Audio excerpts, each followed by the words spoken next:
Hi friends, ಇವತ್ತು ಮಾವಿನಕಾಯಿ ಅಪ್ಪೆ ಹುಳಿ ಮಾಡ್ತಾಯಿದ್ದೀವಿ. ಇದು ಬೇಯಿಸಿರೋ ಮಾವಿನಕಾಯಿನ ತಗೊಂಡು ಮ್ಯಾಶ್ ಮಾಡ್ಕೋಬೇಕು. ಆ ಬೇಯಿಸಿರೋ ನೀರಲ್ಲೇ ಅದನ್ನು ಪಲ್ಪೆಲ್ಲ ತಗೋಬೇಕು. ತೆಗೆದು ಸಿಪ್ಪೆ ಎಲ್ಲ ತೆಗೆದಿಟ್ಕೋಬೇಕು. ಅದು ಎಲ್ಲ ಕೈಯಲ್ಲಿ ಇದು ಮಾಡಿದ ತಕ್ಷಣ, ಮ್ಯಾಶ್ ಮಾಡಿದ ತಕ್ಷಣ ಈ ಥರ ಆಗತ್ತೆ ನೋಡಿ. ಇದು ತಿಳಿ ನೀರು ಥರ ಇಟ್ಕೋಬೇಕು ಮಾವಿನಕಾಯ್ದು. ಇದನ್ನ ಮಲೆನಾಡಲ್ಲಿ ಜಾಸ್ತಿ ಮಾಡ್ತಾರೆ.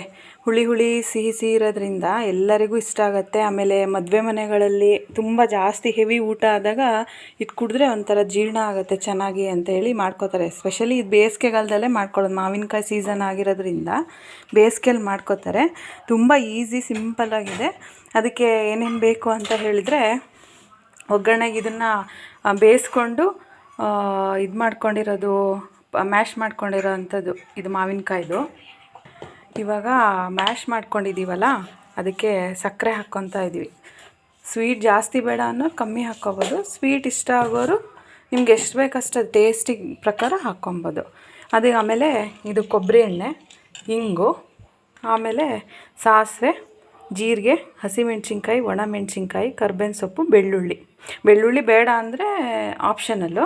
ಇದು ಒಗ್ಗರಣೆಗೆ ಇಷ್ಟು ಬೇಕಾಗಿರೋದು. ಮೇಯ್ನಾಗಿ ಪಲ್ಪ್ ರೆಡಿ ಆದರೆ ಒಗ್ಗರಣೆ ಕೊಟ್ಕೊಂಡ್ರೆ ರೆಡಿ ಆಗಿಬಿಡುತ್ತೆ, ಈಸಿ. ಈಗ ಒಗ್ಗರಣೆ ಮಾಡ್ಕೊತಾ ಇದ್ದೀವಿ. ಎಲ್ಲ ಒಟ್ಟಿಗೆ ಹಾಕೋದಷ್ಟೇ ಒಗ್ಗರಣೆಗೆ.